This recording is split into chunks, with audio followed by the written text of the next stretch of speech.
अस्सलाम वालेकुम, मैं हूं सैयद अकील। आप देख रहे हैं मेरे साथ परभनी आज तक। परभनी आज तक के स्टूडियो में आज हमारे साथ बुखारी साहब, परभनी शहर महानगर पालिका के परभनी शहर नगर पालिका के माजी नगर सेवक सैयद तैयब बुखारी साहब है। जो सैयद तैयब बुखारी साहब ये जब नगर सेवक थे, इनके वक्त में, इनके जमाने में, इनके पीरियड में, तब इन्होंने अपने एरिया के वार्ड के लोगों की जो खिदमत की थी वो तारीफ के काबिल खिदमत थी।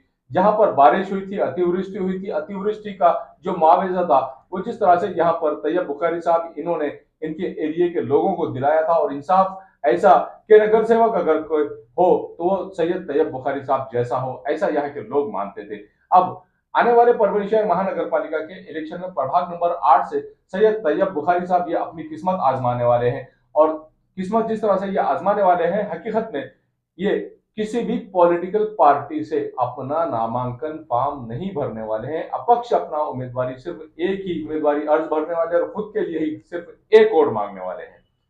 भैया भाई, परभनी आज तक के स्टोरी में आपका स्वागत है। आप किस तरह से देखते हैं इस बात को कि आपने ये कहा है कि किसी भी पॉलिटिकल पार्टी से कोई लेना देना नहीं, मैं सिर्फ अपना एक अकेला उम्मीदवारी अर्ज दाखिल करूंगा और अपक्ष रहकर जनता की सेवा करूंगा। आप परभनी शहर महानगर पालिका के प्रभाग नंबर 8 से ही क्यों अपनी किस्मत आजमाना चाहते हैं? परभनी शहर महानगर पालिका के प्रभाग नंबर 8 में ही ऐसी क्या खास बात है जहां पर आप अपनी किस्मत दूसरी बार आजमाना चाह रहे हैं, दूसरी बार यहाँ के लोगों की सेवा करना चाह रहे हैं? क्या चाहते हैं आप, क्या सोच है आपकी, क्या आपने अपने दिमाग में प्लान बनाकर रखा है? जैसे वांगी रोड के लोग आज भी आपको याद करते हैं जब आप उस एरिया के नगर सेवक थे। क्या कहना चाहेंगे आप? नहमदुहु व नुसल्ली अला रसूलिल करीम, अम्मा बाद। अस्सलामु अलैकुम अज़ीज़ान गिरामी और मेरे साथ मोहतरम यूट्यूब के मालिक सैयद अकील साहब। जैसा कि अभी इन्होंने सवाल किया कि किसी पार्टी के साथ आप क्यों नहीं लड़ना चाहते, तो अकील साहब आप तो सहाफ़ी है, आप पत्रकार हैं। मैं आपसे पूछता हूं कि कोई एक ऐसी पार्टी बताओ जो मुसलमानों के साथ मुखलिस हो। किसी ने तो खुल्लम खुल्ला दुश्मनी में लूटा, किसी ने सेकुलरिज्म के नाम पे हमको घाव दिए, तो किसी ने मुस्लिम जमात बनकर मीर जाफर और मीर सादिक का किरदार अदा किया और बीजेपी की बी टीम बन के उभरी। ऐसे हालात में पार्टियों पे एतबार ना करते हुए ये वार्ड का इलेक्शन है, ये शख्सियतों का इलेक्शन होता, ये किरदार का इलेक्शन होता, ये आपके जो है ताल्लुकात का इलेक्शन होता।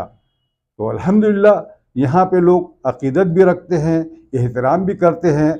और मुझे इतना मालूम है कि अगर मैंने ज़िंदगी में किसी का अच्छा नहीं किया तो मैंने बुरा भी नहीं किया। दूसरी बात यह है कि जब मैं नगर सेवक था, मुमताज़ नगर, अमीन कॉलोनी, वांगी रोड और अमीन नगर से, तो 2-3 काम अल्लाह ताला ने लिए, मैंने नहीं किया, मेरी कोई हैसियत नहीं।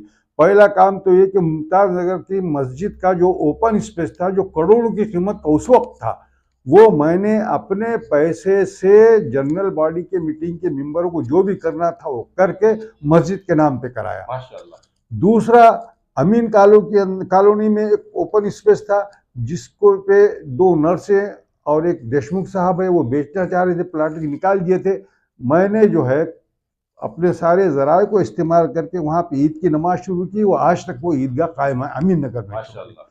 तीसरा ये कि कब्रस्तान था हमारे पास 5 एकड़ 20 गुंठे का, जो आबासा पल्ली के करके ज़बान में ये हुआ था, मंजूर हुआ था।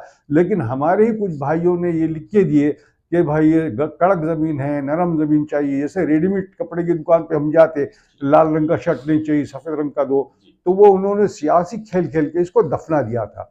मैंने अपने पीरियड में उसको निकाला, लीगलाइज करा, उसका फंड मंजूर कराया, कब्रिस्तान जो है आज वहाँ पे मौजूद है बाउंड्री के साथ में।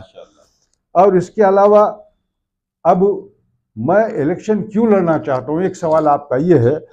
तो मुझे अल्हम्दुलिल्लाह पैसे की, दौलत की कोई ज़रूरत नहीं, मुझे शोहरत की कोई ज़रूरत नहीं।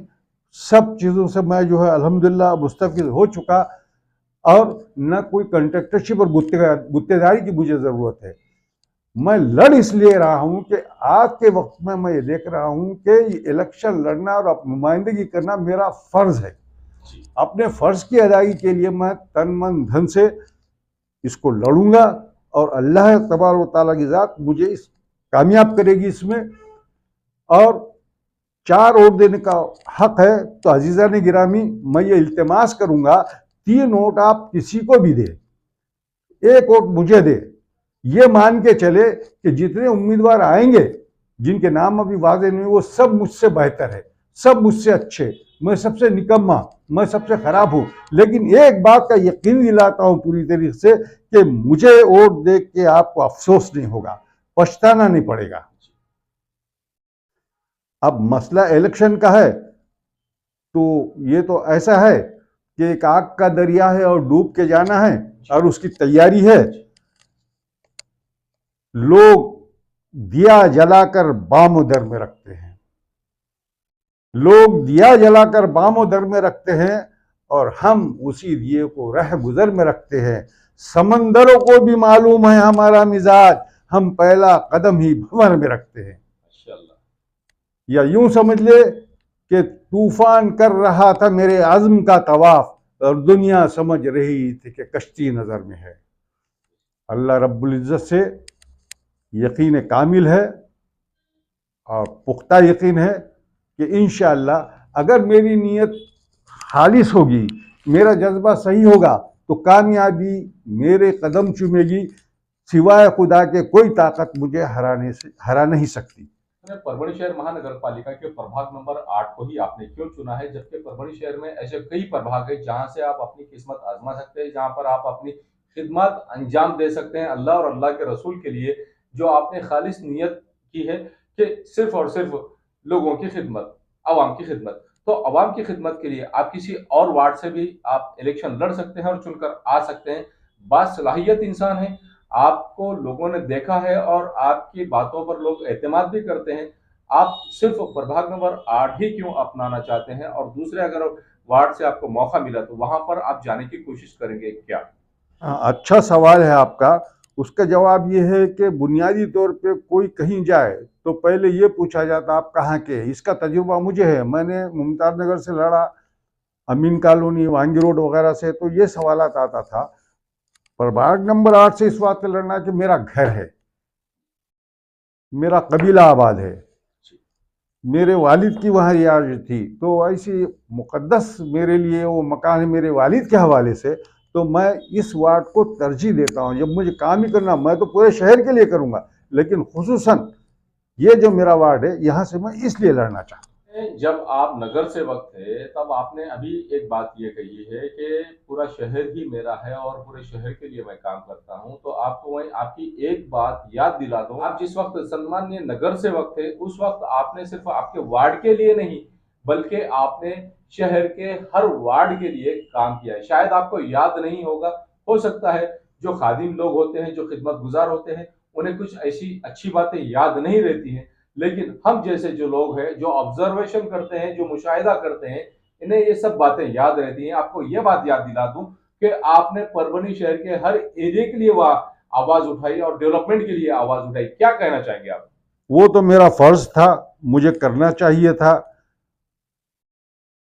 आदमी महदूद नहीं होता, काम करने वाला है।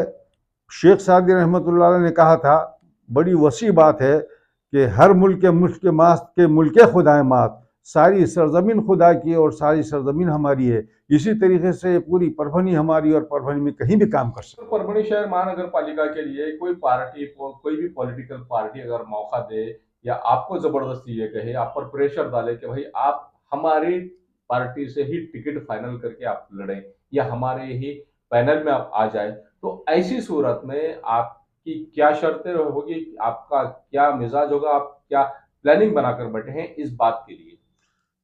मैं आप ही से सवाल करता हूं, मुझे एक ऐसी पार्टी बताइए जो मुसलमानों के तय ईमानदार हो, मुखलिस हो। आप गारंटी ले, मैं आपकी बात मान लूंगा।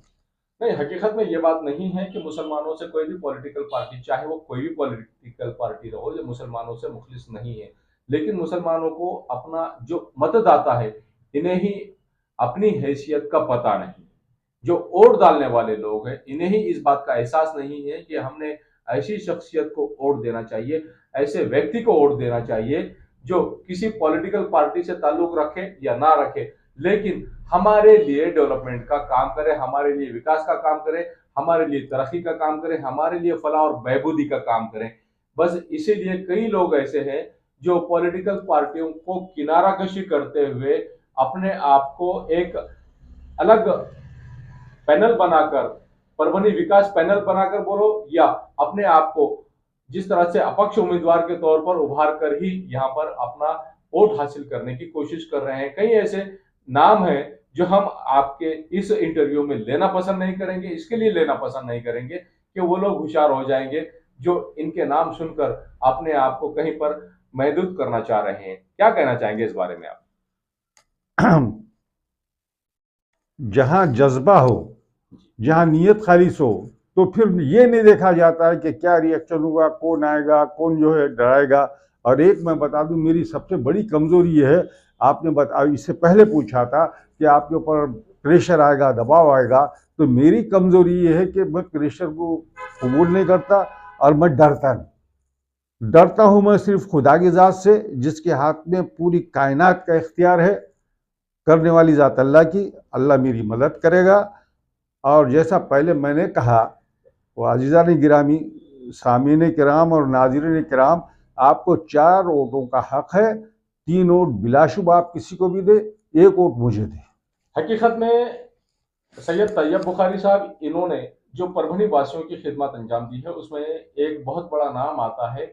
ये गंगाखेड़ रोड पर जो मौलाना खुतनी साहब इनके नाम से जो ईदगाह बनाई है, यहाँ पर ये मदरसा अपने पैसों से बनाने की ताकत रख रहे हैं। अपने पैसों से, खुद के मेहनत के पैसों से ही यहाँ पर ईदगाह और मदरसा बनाने की ताकत रख रहे हैं। और इन्हें हमने कई बार ये भी बात कहा है कि आप इसके लिए कहीं कुछ जो इस्तेताअत रखने वाले साहब है इनसे कहीं मदद ले। तो सैयद तैयब बुखारी साहब, इनके ये अल्फाज थे कि मुझे किसी की मदद नहीं चाहिए सिवाय अल्लाह के। अगर मैं अपने मेहनत के पैसों से, मैं अपने बच्चों के पैसों से अगर ये सब कुछ कर सकूं तो बस यही मेरी काबिलियत है कि कौम और मिल्लत के लिए, मैं लोगों के लिए यहाँ सिर्फ एक मदरसा और खानखाना, ईदगाह जिस तरह से यहाँ पर बनाए, और यहाँ पर झाड़ लगाने का काम भी बारिश के दिनों में इन्होंने किया है। जो झाड़ इन्होंने लेकर आए वो झाड़ भी किस तरह के, आप उन्हीं की जबानी सुनिए। क्या कहना चाहेंगे इस बारे में आप? असल में जब ये मेरा पीरियड ख़त्म हो गया और उसके बाद में मेरे वालिद साहब का ये तरीक़ा था कि शहर के बाहर वो ईद की नमाज़ अदा करते थे, और ये ईद की नमाज़ शहर से बाहर अदा करना सुन्नत मुअक्कदा है। हज़रत सल्लल्लाहु अलैहि वसल्लम फ़िदाए अबी उम्मी, उन्होंने भी अपनी हयात मुबारका में एक वक्त मर्तबा के अलावा मदीना मुनव्वरा में शहर से बाहर जाकर जंगल में नमाज अदा की थी। उसको अहिया करते हुए ज़िंदगी मेरे वालिद ने यह तरीक़ा इस्तेमाल किया। और जब उनका विसाल हो गया, वो जहाँ नमाज़ पढ़ाते थे, वो बहरहाल मैं तफ़सीलात में नहीं जाऊँगा, जगह नहीं थी, तो 4-5 साल तक शेख साहब जो है, जिनका मदरसा खास, वो हमको जगह देते थे। 4-5 साल हमने जगह वहाँ नमाज़ पढ़ी। उसके बाद में रमज़ान आए, मैं बॉम्बे से आया, 9 रमज़ान थे मेरा जहाँ तक ख्याल है। शेख साहब से मिला, नमाज़ पढ़ने का है, तो उन्होंने बताया भाई ये तो एसटी वर्कशॉप वालों को हमने जगह दे दिए और उनकी पूरी गाड़ियाँ खड़े, नमाज़ पढ़ नहीं सकते। तो वो वक्त इंतहाई जो है सबर आज़मा और क्या बोलिए वलियों वाला वक्त था। ये सर पे खुला आसमान था, जगह थी नहीं। फिर किसी मुलाकात में पूरी तफसील बताऊंगा। अल्लाह ने जगह मुहैया की, 2011 से पाबंदी से वहाँ पढ़े। अभी जो है जून के अवाइल में मैं वहाँ गया, तो हमारा जो है जगह बहुत ज़्यादा बड़ी है।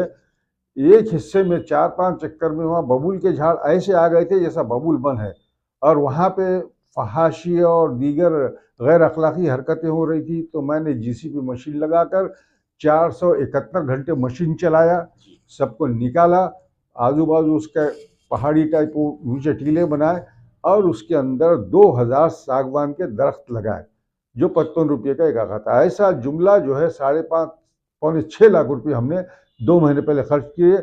न सगे भाई से मदद लिए, न किसी से मदद लिए, और यहाँ तक कि मेरे बच्चे ही बहुत अच्छी पोस्ट पे, उनसे भी 1 रुपया महीने लेता हूँ। अल्लाह ने मुझे नवाजा है। मुझे ऐसा लगता है कि शायद ये मकसद के लिए दिया हुआ अल्लाह ने मुझे। मेरी हैसियत एक पोस्टमैन की है, जिस दिन मैं देना बंद कर दूंगा उस दिन आना बंद हो जाएगा, ऐसा मैं सोचता हूँ। आज के माहौल में किसी सियासी पार्टी पर एतबार नहीं किया जाता। सूरत हाल ये है कि न हम सफ़र न किसी हम नशीं से निकलेगा, हमारे पांव का कांटा हम ही से निकलेगा। जब हम इस पे अमल करेंगे तो हमारे रास्ते खुद ब खुद जो है तय होते जाएंगे। तो ये थे सैयद तैयब बुखारी साहब, जो माजी नगर सेवक और सभापति भी रह चुके हैं नगर परिषद में, और इस बार आने वाले 2025 परभणी शहर महानगर पालिका में प्रभाग नंबर 8 से, जहां पर इनका आबाई घर मौजूद है, यहां से अपनी किस्मत अपक्ष उम्मीदवार के तौर पर आजमाना चाह रहे हैं। और 3 वोट आप चाहे किसी भी व्यक्ति को दे, उससे हमें कोई लेना देना नहीं, लेकिन एक वोट अगर मैं आपको बेहतर लगता हूं तो आप मुझको वो एक वोट देकर मुझे नवाजें, मुझे खिदमत का मौका दे। यही बात सैयद तैयब बुखारी साहब इन्होंने कही है। परभणी आज तक के माध्यम से आप तमाम लोगों को उन्होंने ये मैसेज दे दिया है कि आने वाले वक्त में प्रभाग नंबर 8 से सैयद तैयब बुखारी साहब ये अपक्ष उम्मीदवार लड़ने वाले हैं, अपनी किस्मत आजमाने वाले हैं। अब देखना यह है कि इनके झोली में आप लोग कितने वोट डालते हैं और सैयद तैयब बुखारी साहब इन्हें खिदमत का मौका देते हैं। आप देखते रहिए परभणी आज तक। मुझे दीजिए इजाजत। जय हिंद।